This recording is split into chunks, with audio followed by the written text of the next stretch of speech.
तस्मै श्रीगुरुमूर्तये नमः इदं श्रीदक्षिणामूर्तये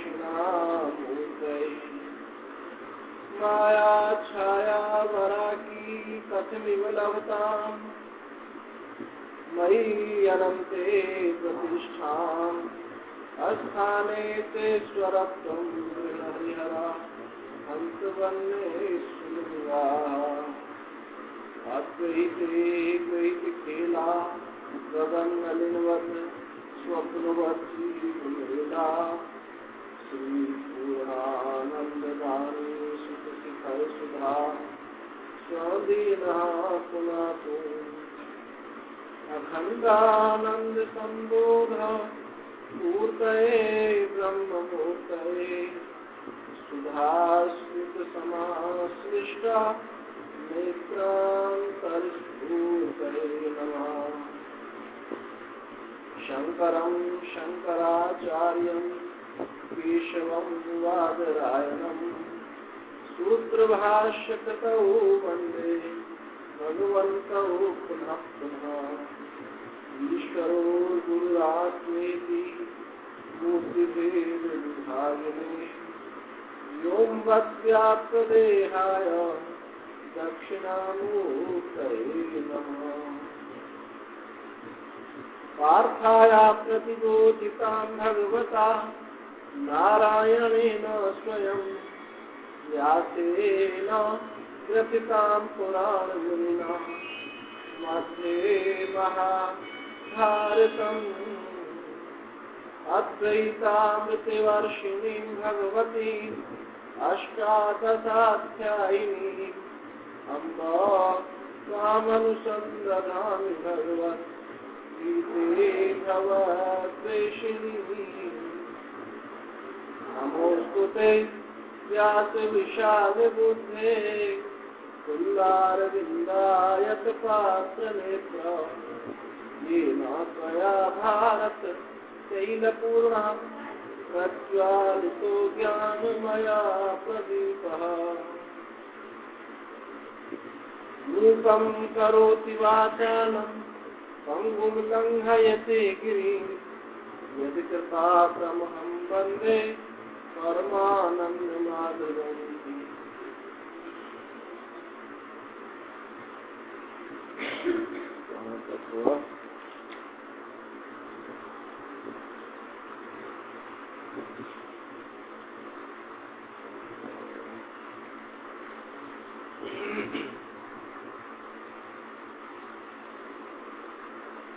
एवं प्रवर्तितं चक्रं नानुवर्तयति ह्यः अभायोरिन्द्रियारामो मोघं पार्थ सजीवति। यस्त्वात्मतिरेव स्यात् आत्मतृप्तस्य मानवः आत्मन्येव सन्तुष्टः तस्य कार्यं न विद्यते। नैव तस्य कृतेनार्थो नाकृतेनेह कश्चन न चास्य सर्वभूतेषु कश्चिदर्थव्यपाश्रयः। तस्मादसक्तः सततं कार्यं कर्म समाचर असक्तो हि आचरन् कर्म कर्माप्नोति पुरुषः। कर्मणैव हि संसिद्धिम् आस्थिता जनकादयः लोकसंग्रहमेवापि सम्पश्यन् कर्तुमर्हसि। यदि यदाचरति श्रेष्ठः तत्तदेवेतरो जनः स यत्प्रमाणं कुरुते लोकस्तदनुवर्तते। न मे पार्थास्ति कर्तव्यं त्रिषु लोकेषु किञ्चनः नानवाप्तमवाप्तव्यं वर्त एव च कर्मणि। यदि ह्यं न वर्तेयं जातु कर्मण्यतन्द्रितः मम्मत्मानुवर्तन्ते मनुष्याः पार्थ सर्वतः। उच्छीदेयुर्मे लोकाः न कुर्यां कर्म चेदहम् शङ्करस्य च कर्ता स्याम् उपन्याम् इमाः प्रजाः।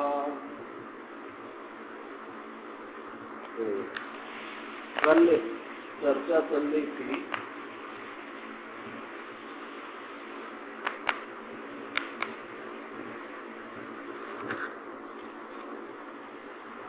कर्म योग के फल।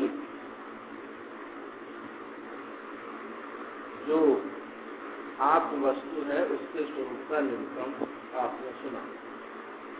जो प्रारंभ में कहा था, भगवान ने जब उपदेश देना प्रारंभ किया, न कर्मणाम अनारंभात नैष्कर्म्यम पुरुषो सुनते न च सन्न्यसनादेव सिद्धिं समधिगच्छति।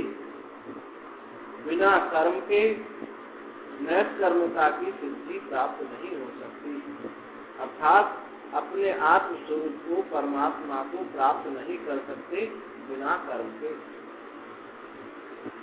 ये जो प्रारंभ में कहा था, फिर उसके बाद कर्मयुग का निरूपण किया और उस कर्मयुग का फिर फल बताया, यस्तु आत्मते देवस्य। इसकी रति जो है आत्मामयी है, इसका संतोष भी आत्मामयी है और इसकी तुष्टि भी आत्मामयी है। न तस्य कार्यम विद्यते, उसके लिए कोई कार्य कर्तव्यता नहीं है। वो कृतकृत्य है, प्राप्त प्राप्तव्य है। जो कुछ पाना था पा लिया, जो कुछ करना था कर लिया। धन्योस्मि धन्योस्मि, मैं धन्य हूँ, मैं धन्य हूँ, ये बोध उसको हो गया। समस्त दौड़ भाग पूरी हुई। अब उसी के स्वरूप, उसी आत्मा के स्वरूप को थोड़ा और निरूपण करते हैं। ये कहा नैव तस्य कृते नार्थो ना कृते नेहि कश्चन न चास्य सर्वभूतेषु कश्चिदर्थ व्यपाश्रया। नैव तस्य, उसके करने से भी कोई प्रयोजन नहीं है। यदि वो करता है तो भी कोई प्रयोजन नहीं है और ना करे तो भी कोई प्रयोजन नहीं है, क्योंकि कर्तृत्व तो रहा ही नहीं, कर्तापना तो रहा ही नहीं और उस भोक्तापना नहीं रहा, कर्तापना भी नहीं रहा। मानी जो फल मिलना वो उसको मिल ही चुका।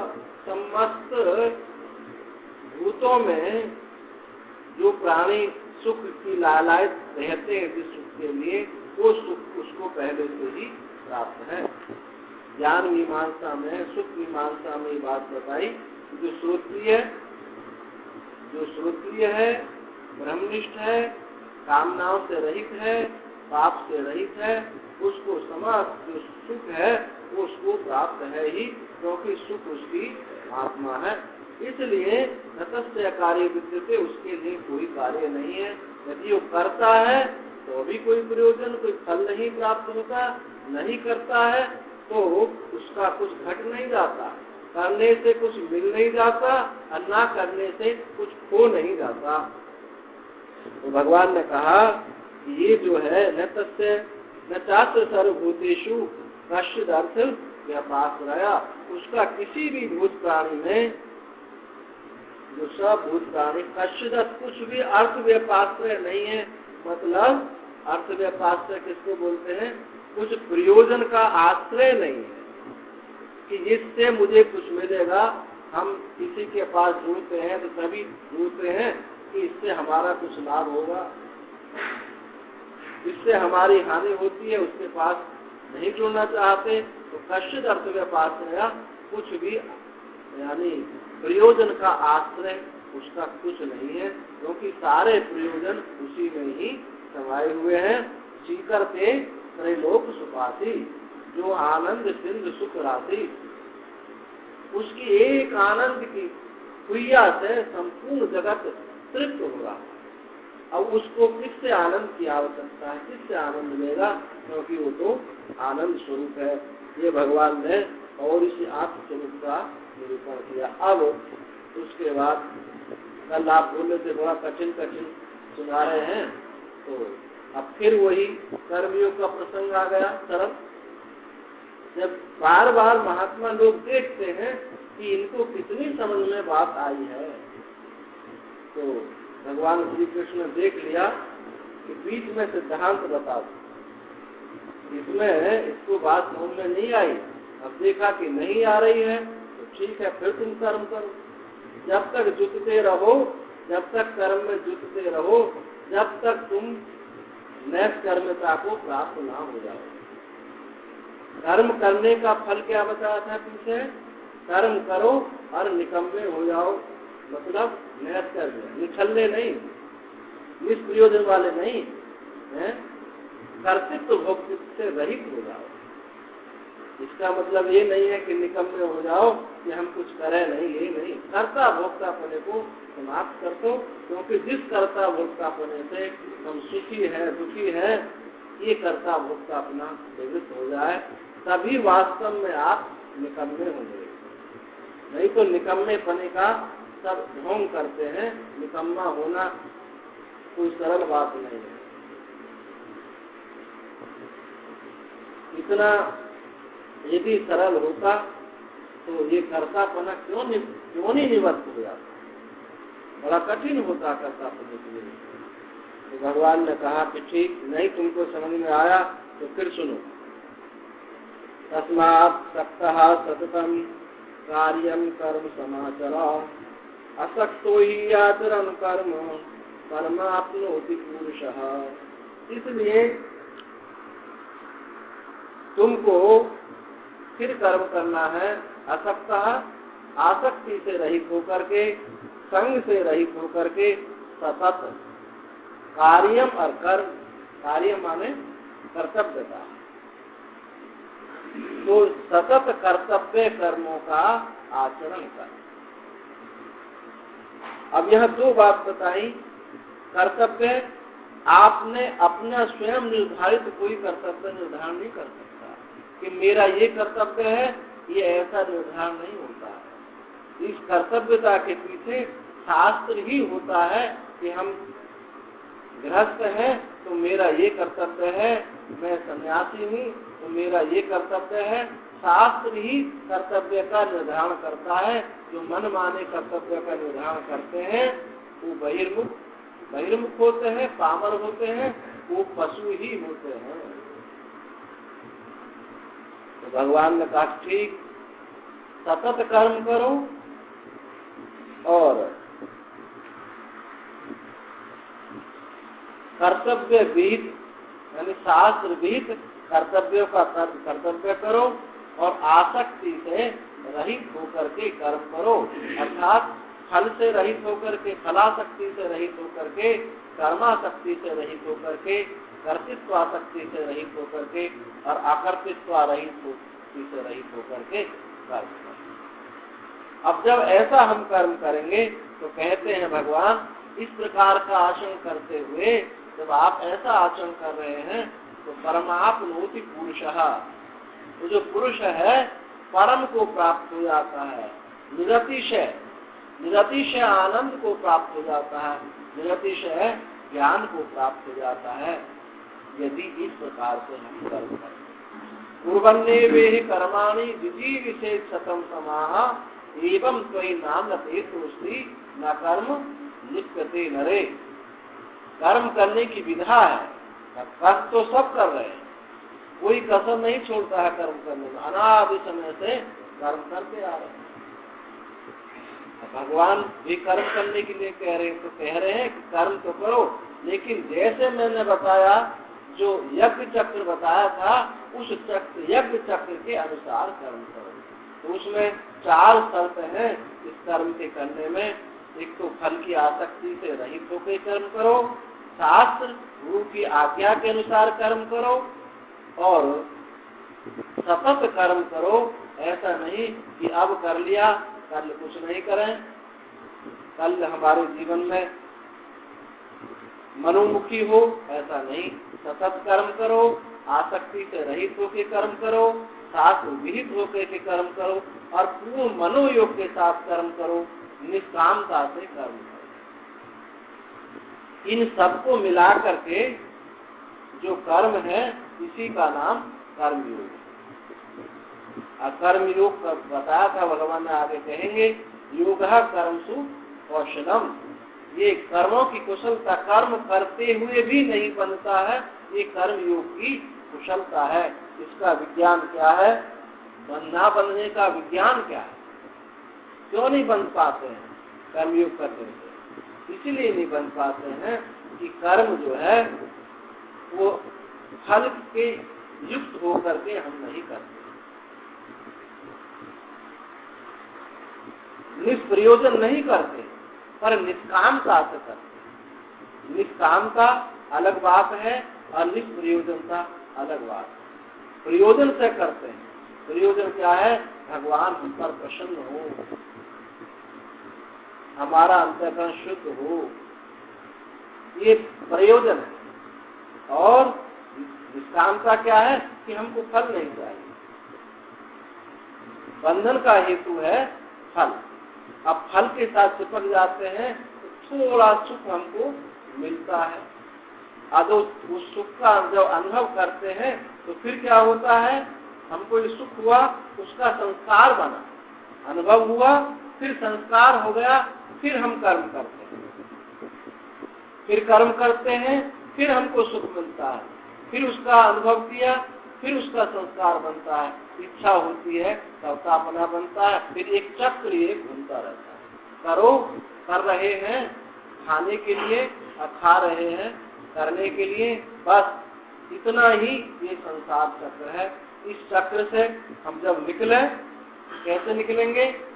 इनमें से एक चीज टूट जाए, आप भोक्ता टूट जाए तो कर्तापना ढीला हो जाएगा। भोक्ता का टूटने का मतलब आप फल अभिसंधि आपकी टूट जाए। फल अभिसंधि टूट गई तो कर्ता भोग मिला नहीं। आप किसी आदमी को कहा कि कोई जॉब करता है, आपको सैलरी नहीं मिलेगी तो कितने दिन करेंगे? कहेंगे उसी दिन सब हड़ताल कर देंगे कि जब हमको कुछ मिलने ही वाला नहीं है तो हम कर्म क्यों करेंगे, फल नहीं मिलने वाला। तो ये है संसार।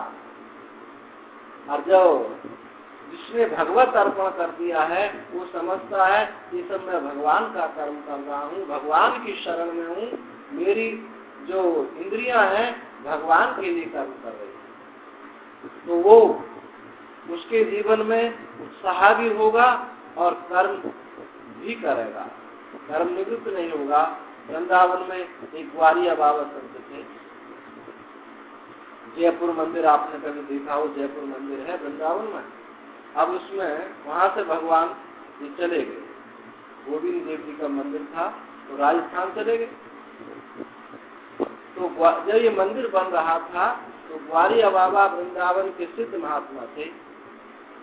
अब वो आते थे, जब लेबर लगी हुई काम करते थे तो सबसे ज्यादा काम करते थे, सबसे पहले आते थे, सबसे ज्यादा काम करते थे। और जब वो उनको उनका रोजंदारी मिलनी होती थी तो चुप निकल चले जाते थे। अब वो ठेकेदार ढूंढता था कि वो एक जना काम करता है, कहाँ जाता, जब पैसा पड़ता है तब चला जाता है और सबसे ज्यादा मेहनत करता है, औरों को भी मेहनत करवाता है। अब खोज करो ये कौन है। एक दिन पकड़ में आ गए तो न कि तुम ये पैसे क्यों नहीं लेते हो? तो भगवान के साथ उनका जो संबंध था, तो उनकी भक्ति थी, वो दोस्त की थी। तो बोले यार का घर बन रहा है और हम यार के लिए इतना भी नहीं कर सकते, यार का घर बन रहा और हम एक ईंटा भी नहीं लगा सकते, हमारी काय की यारी है। तो फिर पता चला ये तो वृंदावन के सिद्ध महात्मा ग्वारिया बाबा है।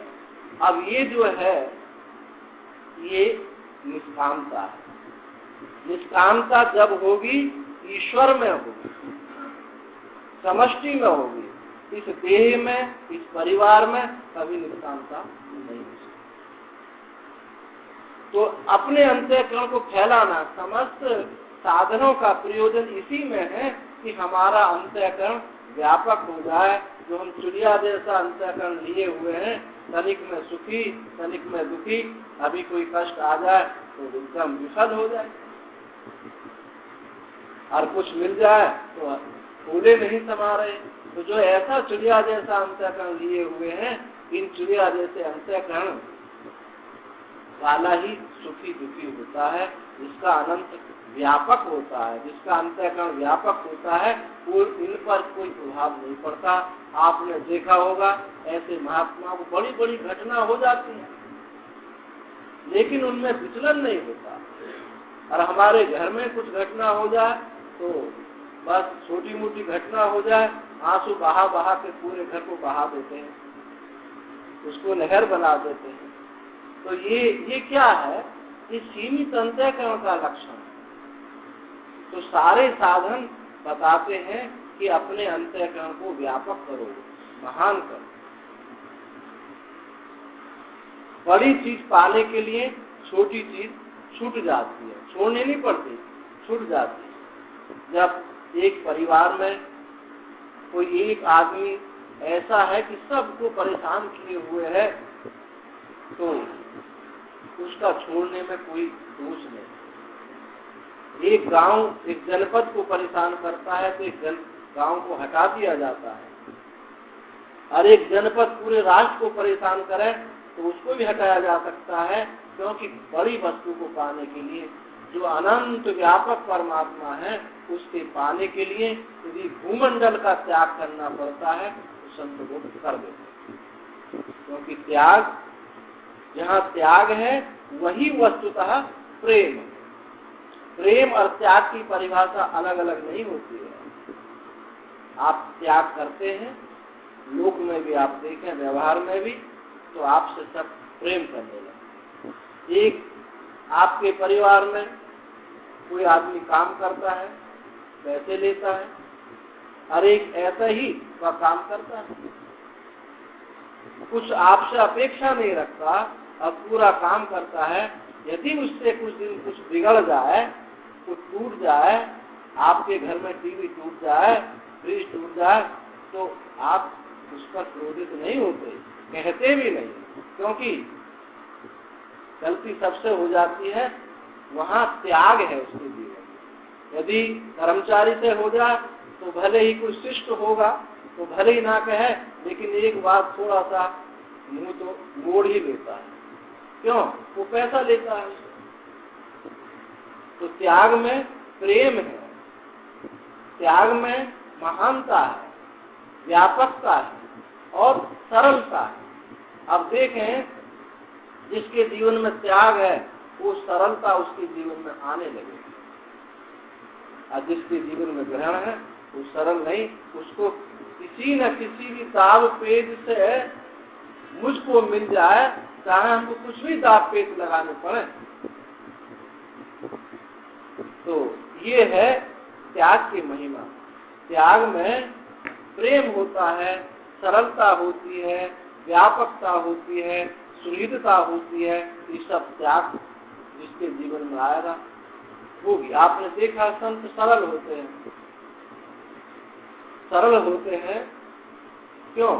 उनके जीवन में त्याग। और जब हम कुछ ग्रहण करने लगते हैं तभी हमारे जीवन में ये दुख और कठोरता, घृणा, ये सब उपस्थित होने लगते। तो त्याग, त्यागा शांति अनंतरम, भगवान ने कहा गीता में कि त्याग के बाद शांति आती है। तो त्याग, कर्म संन्यास और कर्म योग में यदि समानता कहीं देखी जाती है तो इसी पक्ष में समानता देखी जाती है। आगे 6वें अध्याय में कहेंगे भगवान, अनाश्रितः कर्म फलम कार्यम कर्म करोति यः स सन्यासी स योगी च निरग्नि न चाक्रिय। जो फल के आश्रित नहीं है और अपने कर्तव्य कर्मों को करता है वो सन्यासी है, वही योगी है। अग्नि का त्याग करने वाला, यानी गैरिक वस्त्र पहनने वाला, क्रिया का त्याग करने वाला योगी सन्यासी वो नहीं है। तो यहाँ सन्यास के साथ कर्मयोग की क्या समानता है? क्योंकि सन्यास में भी त्याग है और कर्म योग में फल का त्याग है, अकर्तृत्व शक्ति का त्याग है, फला शक्ति का त्याग है, कर्मा शक्ति का त्याग है।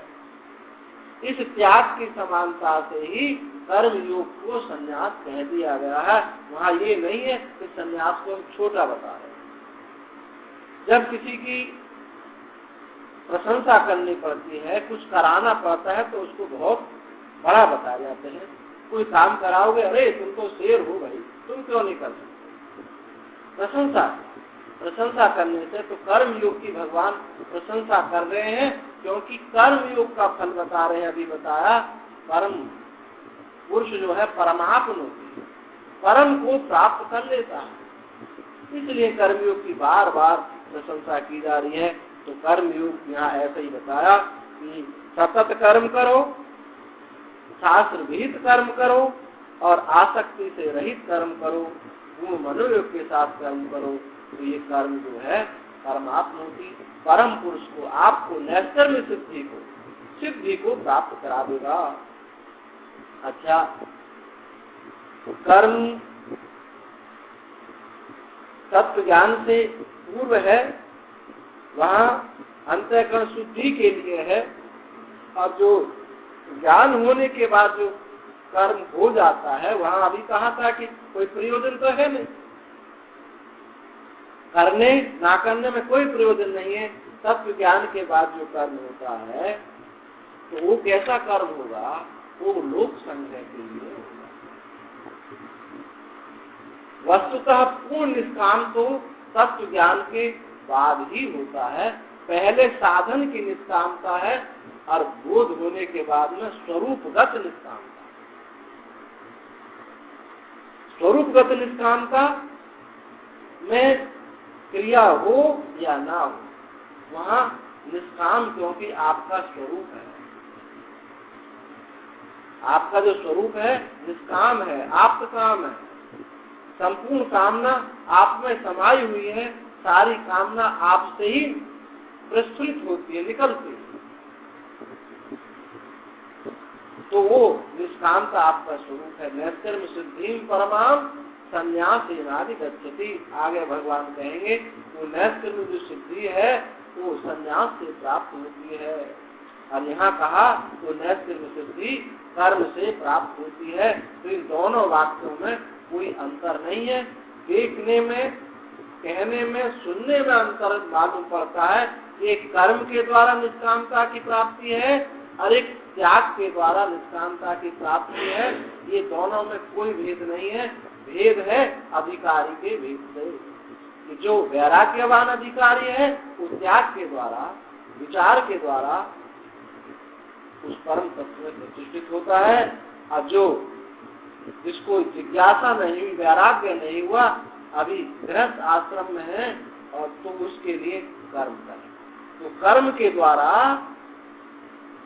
फलाभिसंधि रहित होकर के कर्म जब करेगा तो उसका अंतःकरण शुद्ध होगा। अंतःकरण शुद्ध होने से वैराग्य होगा, वैराग्य से होने से जिज्ञासा होगी, जिज्ञासा होने पर ही गुरु उपसदन होगा, गुरु की प्राप्ति होगी। और गुरु उपसदन होने पर श्रवण होगा, मनन होगा, निधिध्यासन होगा और फिर ज्ञान होगा। फिर वस्तुतः तब फिर सर्व कर संन्यास होगा। अब तब होगी निष्ठा, ज्ञान निष्ठा। और ज्ञान निष्ठा से क्या होगा? मोक्ष होगा। ये क्रम है। सत्व शुद्धि शंकराचार्य भगवान ने 5वें अध्याय में भाष्य में कहा है, सत्व शुद्धि, ज्ञान प्राप्ति, सर्व कर्म संन्यास, ज्ञान निष्ठा, मोक्षेति। ज्ञान होने पर संन्यास है। दो प्रकार का संन्यास है शास्त्रों में, एक विविदिशा संन्यास और एक विद्वत संन्यास। विविदिशा संन्यास की श्रुतियां बहुत थोड़ी हैं और विद्वत संन्यास की श्रुतियां सारे सब उपनिषद भरे पड़े हैं। तो विद्वत संन्यास यानी गृहस्थ आश्रम में ही जिसको ज्ञान हो गया है।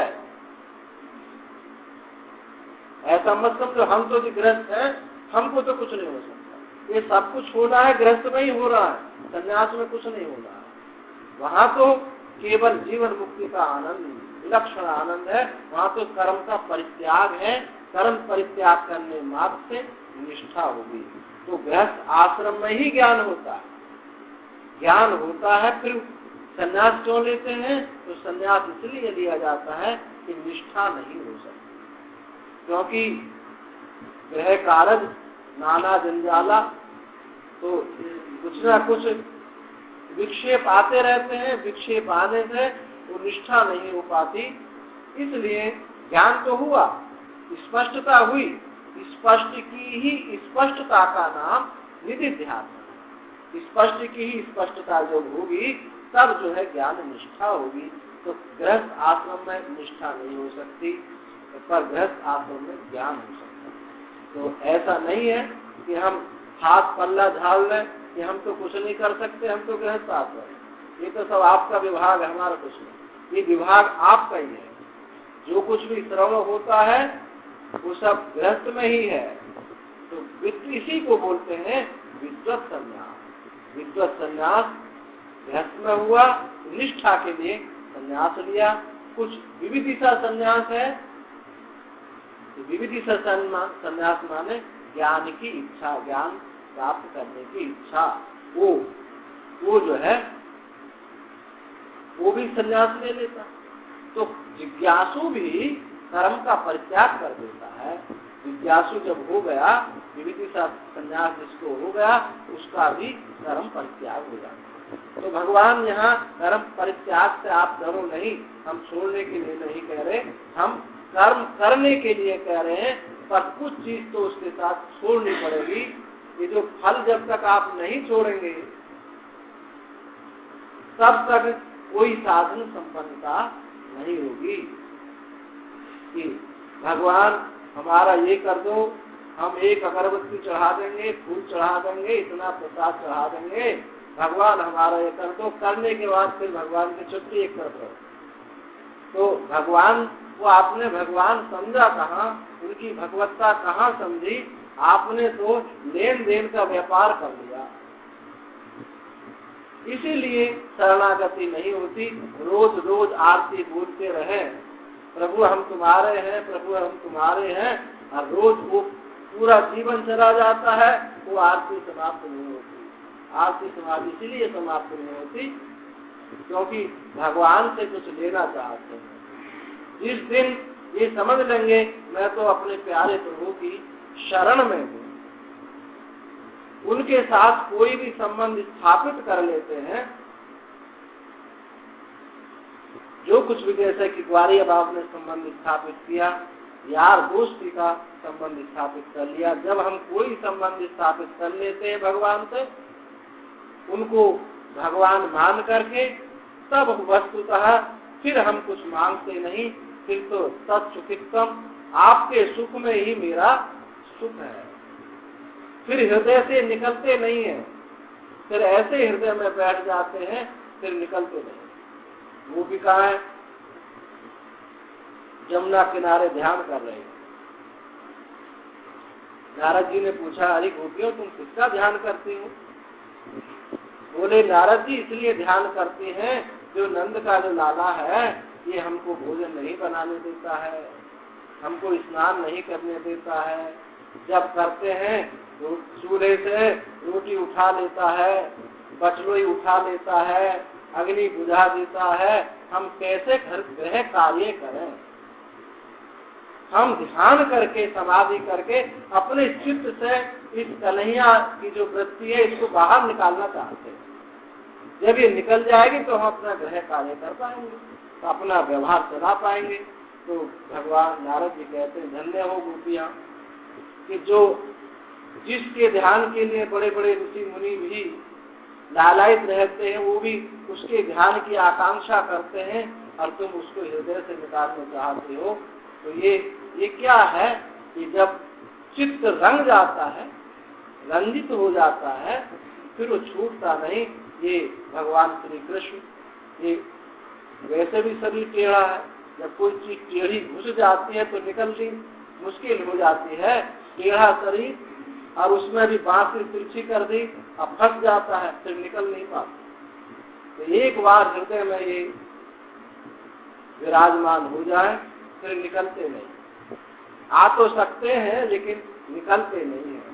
तो ये जब तक ये प्रवेश ना करें तब तक उनको निमंत्रण देते रहो, उनको बुलाते रहो, उनके साथ संबंध स्थापित करते रहो, उनकी लीला से जुड़ जाओ, उनके नाम से जुड़ जाओ, उनके रूप से जुड़ जाओ। माधुर्यता से जितनी श्री कृष्ण में माधुर्यता है, इतनी बड़ी माधुर्यता कहाँ मिलेगी? उस माधुर्यता से जुड़ जाए, जब कोई संबंध स्थापित जब हो जाता है, अनंत के साथ संबंध स्थापित हो जाता है, अब भाव से, क्रिया से, गुण से जो भी संबंध स्थापित हो गया, अब वो संबंध हमारे हृदय को प्रेम सराबोर कर देता है। क्योंकि उनका जो स्वरूप है, जो उपास्य है, उपास्य उपासक में उपास्य के गुण आ ही जाते हैं। भगवान श्री कृष्ण बाहर से टेढ़े हैं, परंतु अंदर से सरल है। जिसने भी संबंध स्थापित कर लिया, उसका कल्याण हो गया।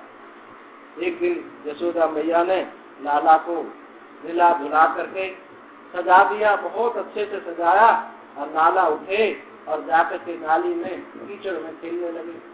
अब यशोदा मैया को गुस्सा आता है, तुम सुकरोसी गत जन्म ने पूतना रे, ऐसे बहुत जोर से तू सुअर है, पूर्व जन्म में सुअर है, ये पूतना का वध करने वाले, तू पूर्व जन्म में सुअर था, तेरी आदत अभी तक छुटी नहीं।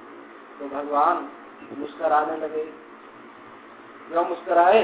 अरे मैया ने तो हमारी पूर्व पट्टी जान, हम तो सूकर बने थे, हमने कच्छप अवतार जब किया था, जब कच्छप अवतार हुआ था तो हम सूकर बने थे, हमने खूब कीचड़ में लोटे थे। तो मैया को पता चल गया कि तू तो भाई सुअर है, अब मैया से थोड़ा सावधान रहना पड़ेगा। तो भगवान आंसू बहाने लगे, चुपचाप हो गए कि अब नहीं, अब हम ऐसा काम नहीं करेंगे, क्योंकि मैया को हमारी भूल पट्टी पड़ गई है। अब जिस किसी को उसका रहस्य पता चल जाए तो उससे फिर आदमी झुकने लगता है, शर्मिंदा होने लगता है। तो ये जो संबंध स्थापन है, रूप के साथ संबंध स्थापित कर ले, वात्सल्य पुत्र के साथ पुत्रवत संबंध स्थापित कर ले, तो ये वो संबंध जो है, क्योंकि वो रूप है, नाम है, वो कर्म से बना नहीं है। जैसे शरीर बने हैं, ये कर्म से नहीं बना है। चिदानंद में देहि सुमार, ये चिदानंद इस प्रकार से वो परमात्मा के साथ जब हम कोई संबंध स्थापित कर लेते हैं तो उससे जुड़ जाते हैं। एक भक्त हुए धनुर्दास नाम के भक्त हुए दक्षिण भारत। तो एक वैश्या पर बहुत आसक्त थे, इतने आसक्त थे कि उसकी तरफ छाता लगा करके पीछे को चलते। तो जो रामानुजाचार्य है, श्री रंगम की बात है, तो रामानुजाचार्य ने अपने भक्तों से पूछा कि ये कौन है जो इस माता के ऊपर छाता लगा करके पीछे को चल रहा है, ये कौन है?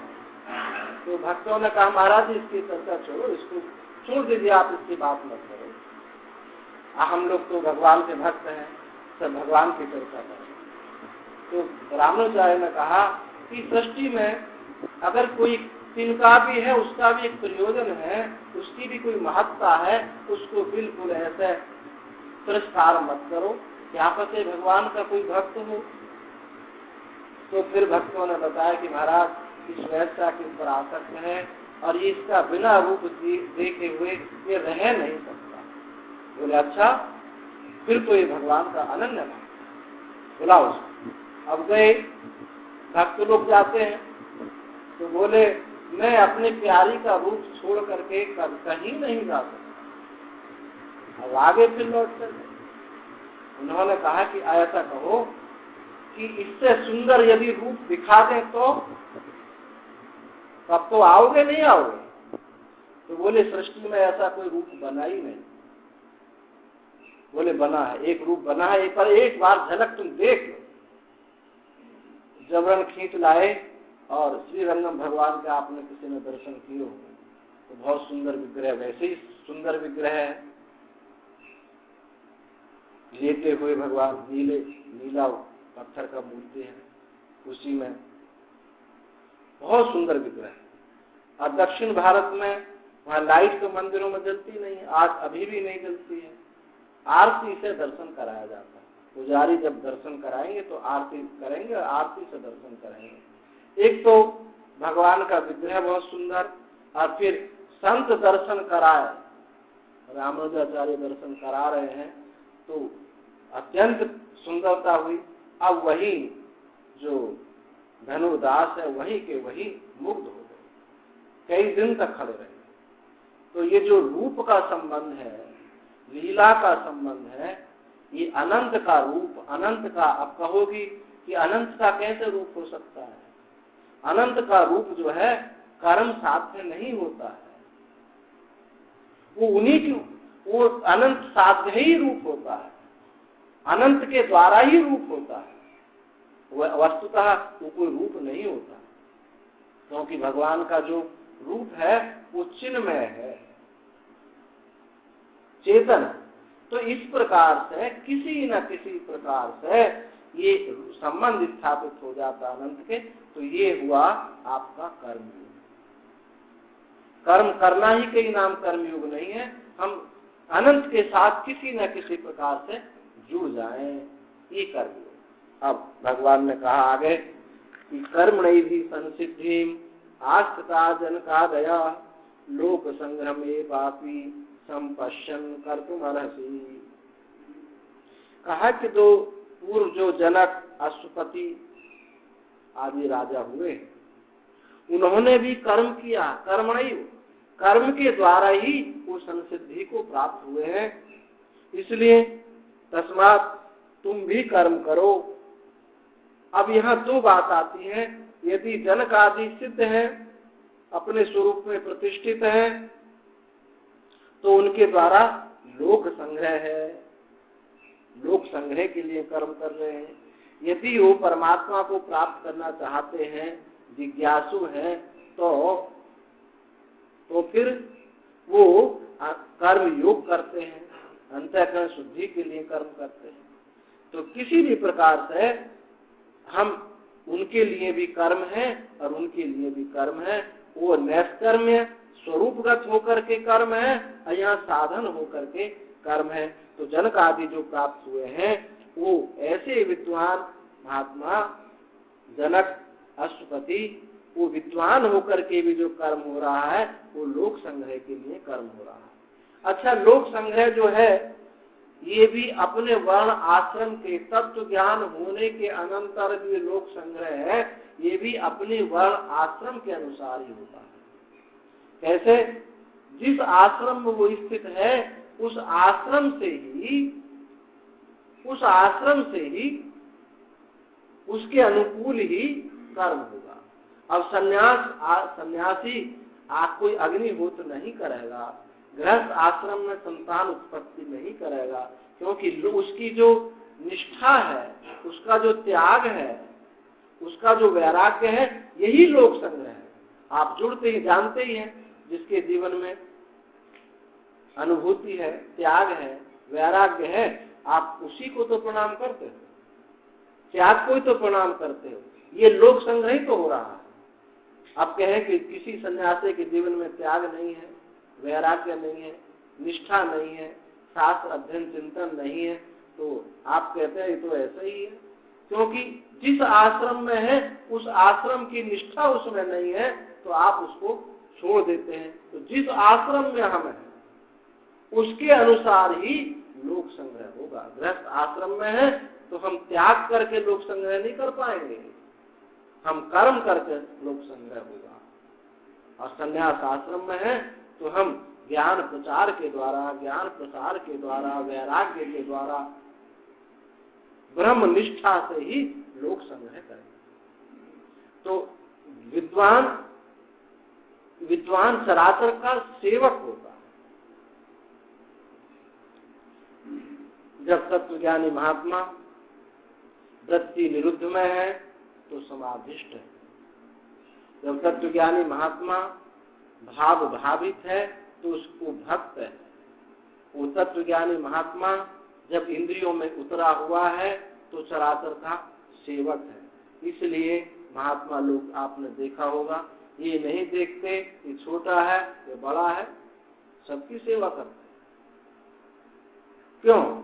सेवा इसलिए हो रही है, अब जब व्यवहार में उतरा है तो व्यवहार में जो अद्वैतता होगी उस सेवा के द्वारा होगी।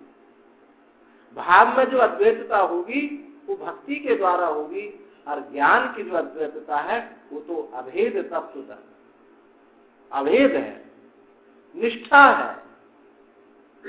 तो तत्व ज्ञानी महात्मा ऐसा नहीं है कि वो बिल्कुल पत्थर की तरह बैठा रहता है या कुछ खाता पीता नहीं। उसके जीवन में भाव भी आता है, क्रिया भी आती है, परंतु क्रिया और भाव जो आती है वो जो है व्यक्तिगत नहीं होती, क्योंकि वहां व्यक्तिपना रहा ही नहीं है।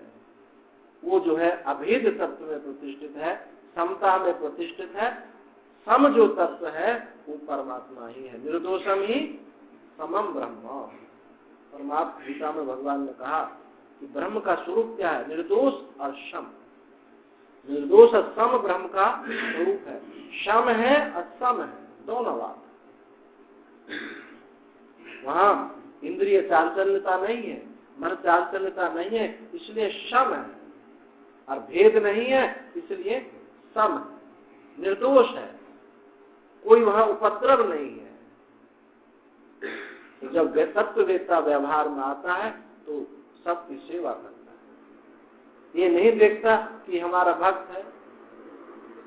सुना रहे थे कि गुरु जी ने कहा कि जरा घूम आओ बाहर, उन्होंने बिस्तर लगा दिया। अब उनके भक्त हैं, चेला है, बिस्तर लगा दिया, आकर सो जाओ।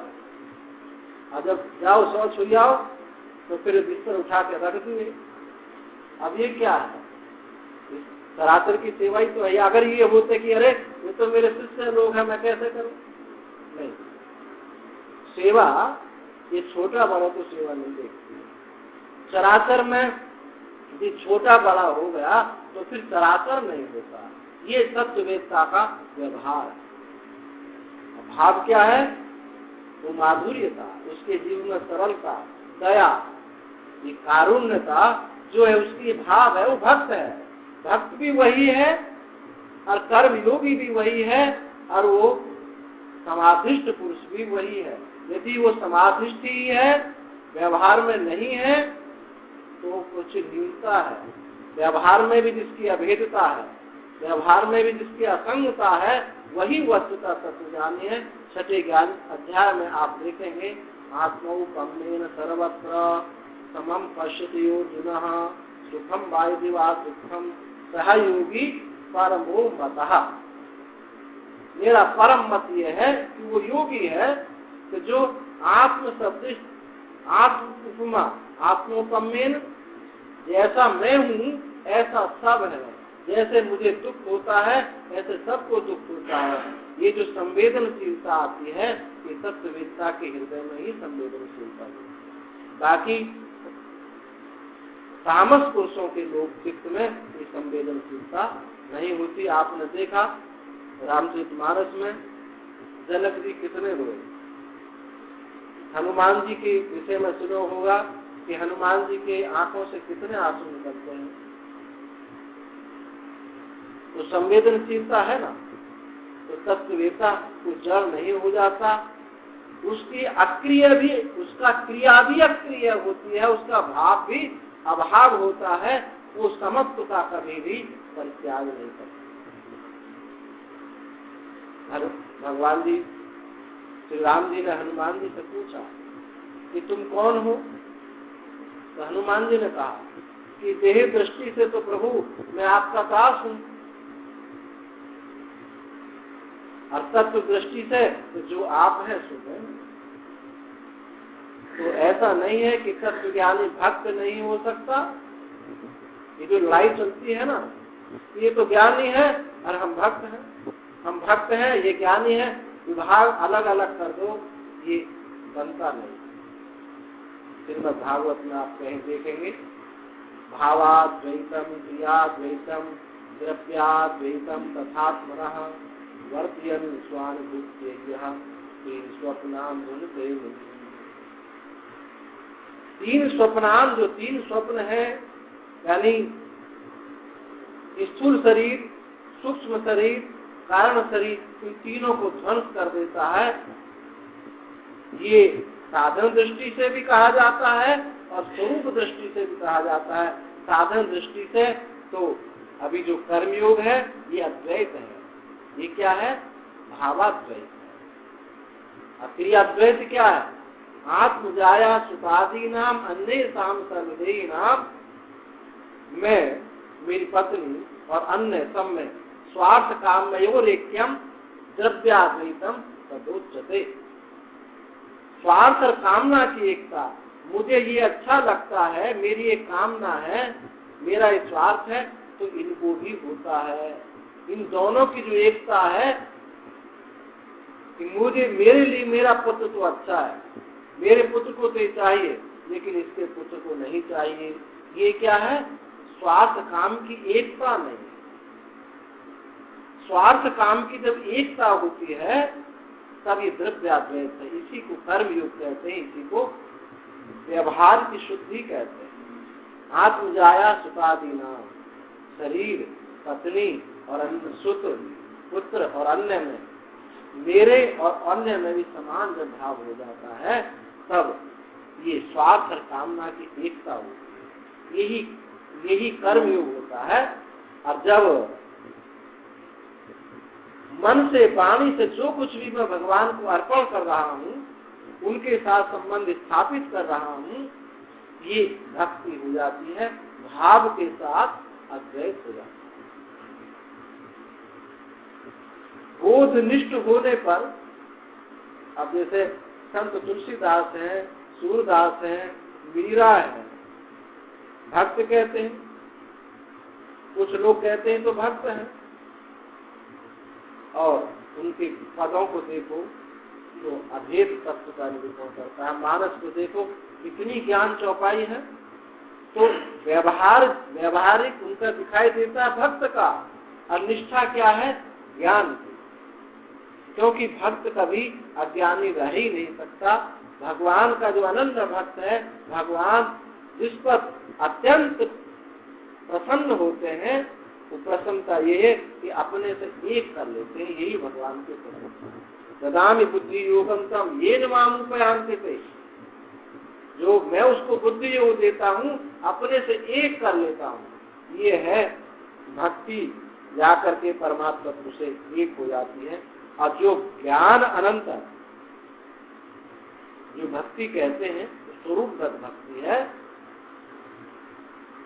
अब किसी से प्रश्न पूछा जाए कि एक ब्रह्मनिष्ठ महात्मा है, उसको भगवान के दर्शन हो सकते हैं या नहीं हो सकते? भगवान के दर्शन उसको हो सकते हैं, नहीं हो सकते? वो तो अभेद तत्व प्रतिष्ठित है। तो आपका क्या उत्तर होगा?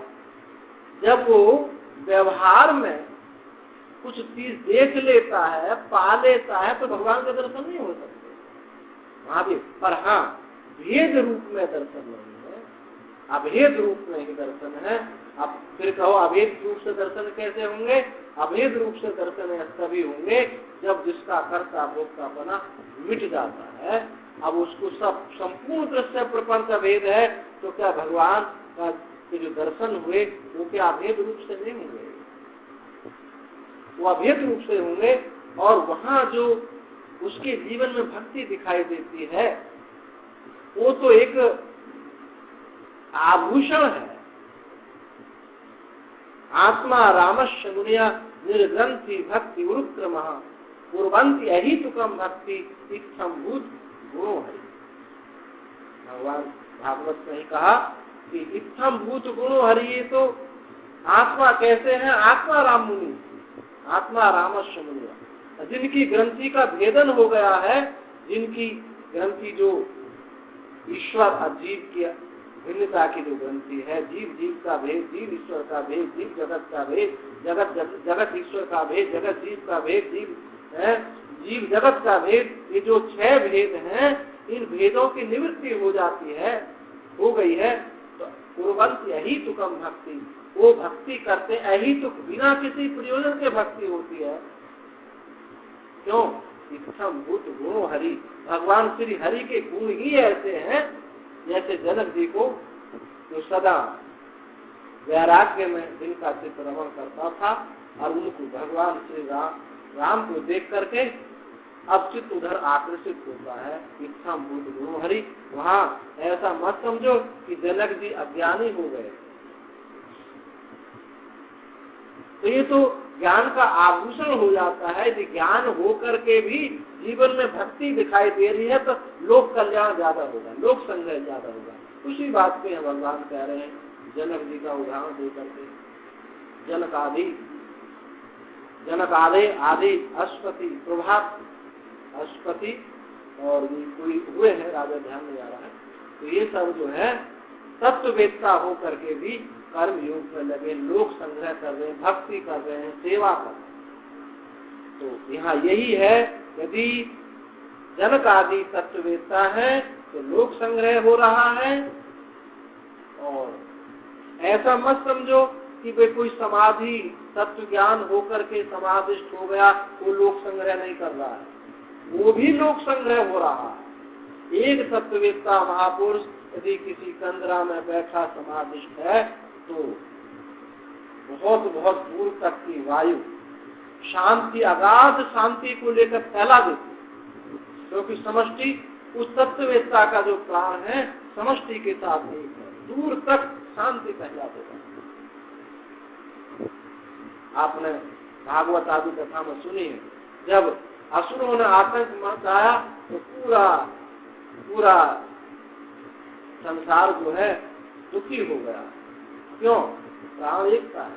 इसलिए इस जगत में, इस दुनिया में हम शुभ वासना फैलाते हैं तो शांति है, यज्ञ करते हैं तो शांति है, और हम अशुभ वासना फैलाते हैं, क्रूर कर्म करते हैं तो अशांति है। तो एक तत्ववेत्ता महात्मा यदि किसी कंदरा में छुप करके भी समाधिष्ट है तो दूर तक उसके परमाणु फैलते हैं, उससे भी लोक संग्रह हो रहा है।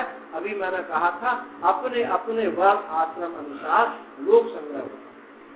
गृहस्थ में सेवा के द्वारा, सन्यासी में त्याग वैराग्य के द्वारा, भक्ति में भक्त में भक्ति के द्वारा, भगवत साक्षात्कार के द्वारा, भगवान की लीला गुणधाम के चिंतन मनन प्रचार प्रसार के द्वारा लोक संग्रह होता है।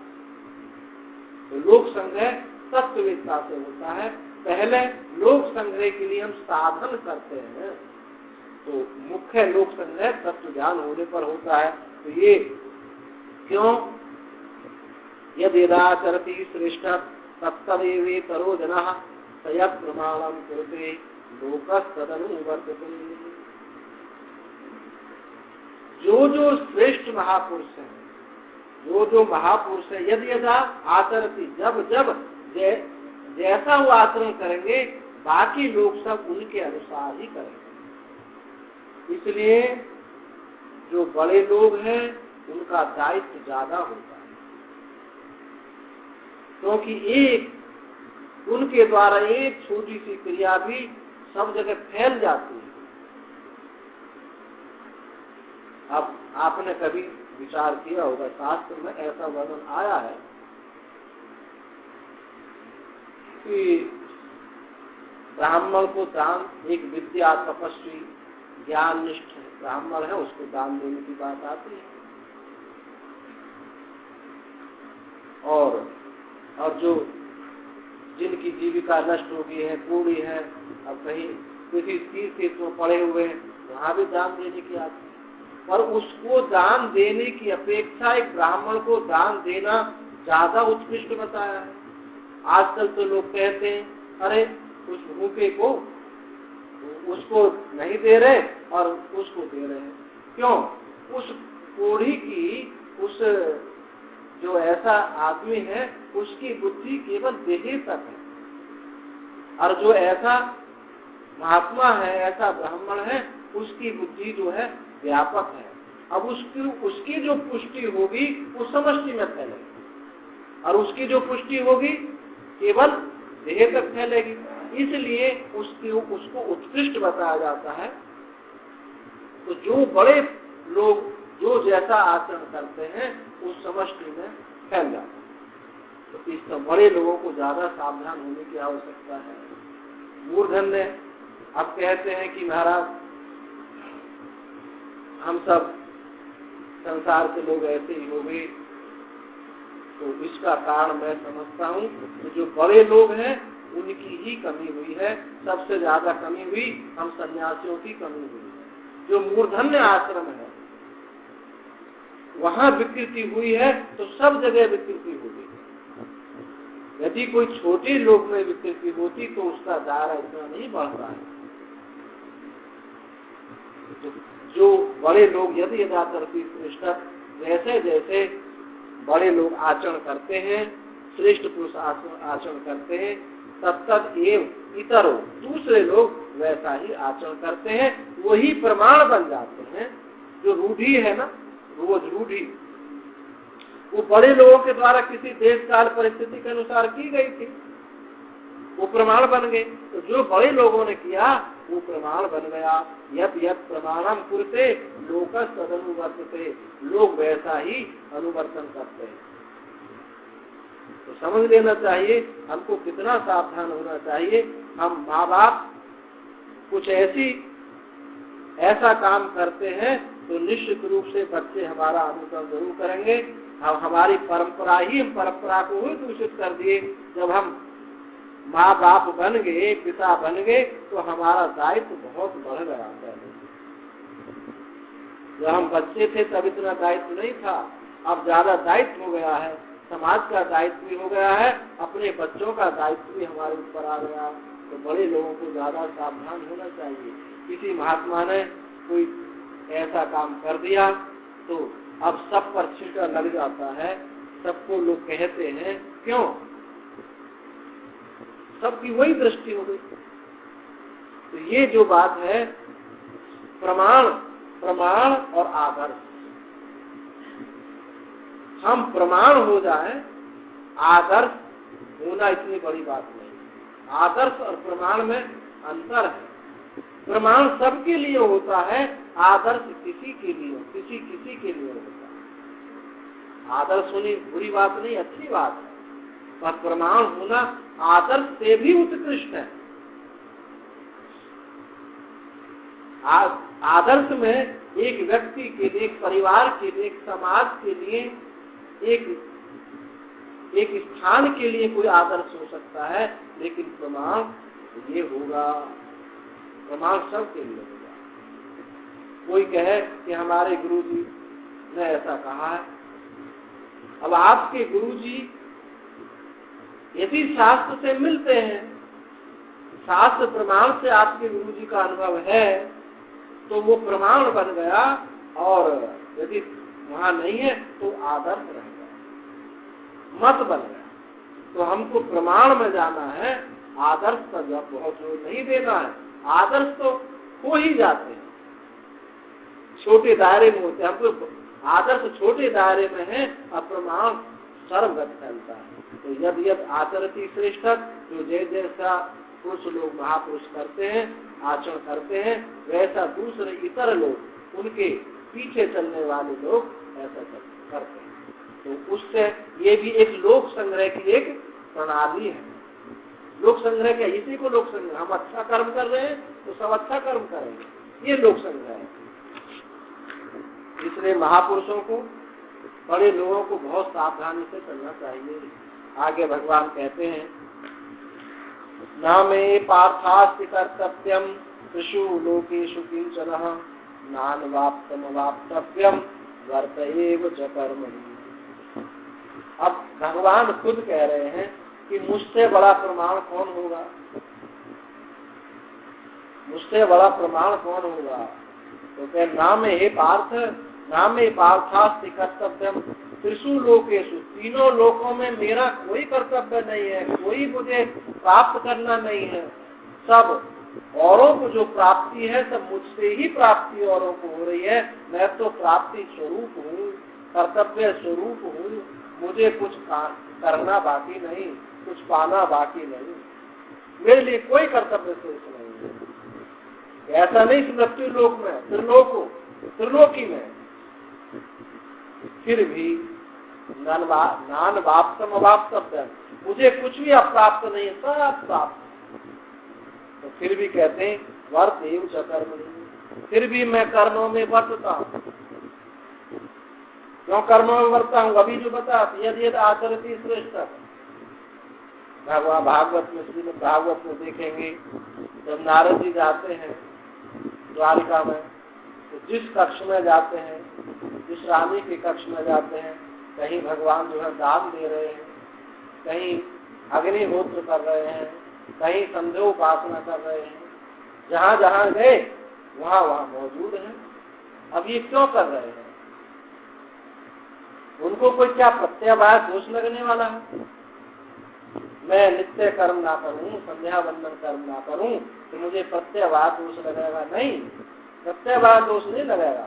यही लोक संग्रह है। हम शुभ कर्म कर रहे हैं तो लोग, अरे वो भगवान कर रहे हैं, उन्होंने भी संध्या वंदन नहीं छोड़ा, उन्होंने त्रिकाल संध्या वंदन नहीं छोड़ा, अग्निहोत्र नहीं छोड़ा, दान देना नहीं छोड़ा, सेवा करनी नहीं छोड़ी, तो हम क्यों छोड़ दें? जब ऐसे बड़े बड़े लोग, अब महात्मा लोग क्या करते हैं? आश्रम में देखते हैं कि बहुत कुछ दोनों बात है, लोगों से कराने के लिए भी और शुद्धि के लिए भी। अब बहुत गंदा है तो स्वयं आश्रम के जो स्वामी जी हैं, झाड़ू उठाई, झाड़ू लगाने लगे। अब सब दौड़ के पड़ेंगे, महाराज जी आप रहेंगे तो आप रहेंगे, हम करेंगे, हम करेंगे। तो क्या हुआ? ये लोक संग्रह होगा कि नहीं, बड़े करे, हमको भी करना चाहिए, हमको ही करना चाहिए। लोक संग्रह, और आश्रम की सफाई भी हो गई और लोक संग्रह भी हो गया। तो बड़े लोग जैसा करते हैं तो सब लोग करने लगते हैं। तो भगवान ने कहा कि मुझसे कोई बड़ा नहीं है, मैं तीनों लोगों में सब कुछ मुझे प्राप्त है, इसलिए मैं करता हूँ। यदि हम न वर्तेयम, यदि मैं ना करूं, बड़े लोग यदि ना करें तो क्या होगा? सब नष्ट भ्रष्ट हो जाए। जब उन्होंने ही नहीं किया तो हम क्यों करें? दाल रोटी तो हमको मिल रही है, हम सीमित रह जाएंगे यहाँ तक। तो भगवान ने कहा यदि हम न वर्तेयम जातु कर्मणि अतंद्रता आलस्य तंद्रा प्रमाद बस, यदि मैं कर्म में ना वर्तूं तम तो मम वर्तमान वर्तनते मनुष्य पार्थ सर्वथा, तो सब लोग कर्म करना बंद कर देंगे। जो परमात्मा की प्राप्ति का मार्ग है वो अवरुद्ध हो जाएगा, रुक जाएगा। इसलिए महापुरुष लोग लोक संग्रह के लिए कर्म करते हैं, उनका कोई प्रयोजन नहीं है। लोक संग्रह के लिए कर्म करते हैं, भक्ति करते हैं, उपासना करते हैं, कर्म करते हैं, सेवा करते हैं, ज्ञान श्रवण करते हैं, सब करते हैं, क्योंकि सब कहीं न कहीं किसी न किसी प्रकार से उस परमात्मा से जुड़ जाए। ये लोक संग्रह भी एक साधन हो गया, एक उपदेश हो गया, लोक कल्याण के लिए उपदेश हो गया। तो जो अपने जिस आश्रम में है वो इसको भी प्रमाण मानते हैं। शास्त्र तो प्रमाण है ही, पर आप्त काम भी, आप्त पुरुष भी प्रमाण मानते हैं। जैसे कि हमारे जैनी लोग, उनके पास वेद प्रमाण नहीं है तो आप्त प्रमाण यानी महापुरुषों को ही प्रमाण मानते हैं कि इतने तीर्थंकर हो गए, उनको इन्होंने जो कहा था वो भी। और वैसे भी हम लोग भी मानते हैं आप तो उसको प्रमाण, क्योंकि जो हमारे उन महात्मा ने बात कही थी, हमारे गुरु जी ने बात कही थी, तो हम भी उसको प्रमाण मानते हैं। इस प्रकार से जब हम लोक संग्रह में जुड़ जाते हैं तो हमारी जो गति है अनंत की तरफ, व्यापक की तरफ होने लगती है। अशुद्धि जो है वो जीवन से जाने लगती है। ये है लोक संग्रह। तो बड़े लोगों का दायित्व तो नहीं है कि लोक संग्रह करें, उनके स्वरूपगत लोक संग्रह हो जाता है। कोई महात्मा अद्भुत महात्मा है तो ऐसा मत समझो, वो भी लोक संग्रह उससे हो जाता है, उससे भी लोक संग्रह होता है। क्योंकि उसकी जो निष्ठा है, उसका जो राग द्वेष का अत्यंत अभाव है, बालवत स्वभाव है, यही लोक संग्रह है कि सन्यासी को इस प्रकार से रहना चाहिए, समस्त सबको परित्याग करके रहना चाहिए। तो लोक संग्रह ये है लोक संग्रह। लोक संग्रह ऐसा मत समझो कि कोई दोष है। ऐसा कहते हैं, अरे सन्यासी को लोक संग्रह की क्या आवश्यकता है? लोक संग्रह करता नहीं, हो जाता, उसकी निष्ठा से लोग अनुकरण करने लगते हैं। वो कितना त्यागी तपस्वी वैराग्य है। हमको भी जीवन में त्याग, हमारे जीवन में आज संन्यास में त्याग तपस्या नहीं रह गई, इसलिए हम समझते हैं कि गहरी वस्त्र मात्र धारण करने से हम सन्यासी हो गए। जो पहले कर रहे हैं वही हो गए, क्योंकि महापुरुषों का कमी हो गई, लोक संग्रह की कमी हो गई, इसलिए ऐसा हो रहा है।